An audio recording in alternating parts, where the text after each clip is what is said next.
Fireball apple Jello shots. Look at that, look at that. Ooh, you all saw that? You all saw what our apple just did? Huh? Cut our apple in half. We scooping out the core, okay? We're coring it. Creating a nice little hull. Beautiful, okay? Do it to the other one as well. Okay, now we come over the top of this bad boy. Hot water, red Jello. Stir, stir, stir, stir, and you know what's coming next, right? Fireball!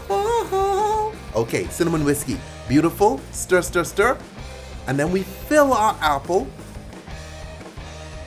And put that in the fridge, okay? Fill this bad boy up, put it in the fridge, break it out. Turn it over, and now you begin cutting it up. You want a really sharp knife, guys, okay? That's the best way to cut it. Get a really sharp knife, take a little bite, and you're good to go. Fireball!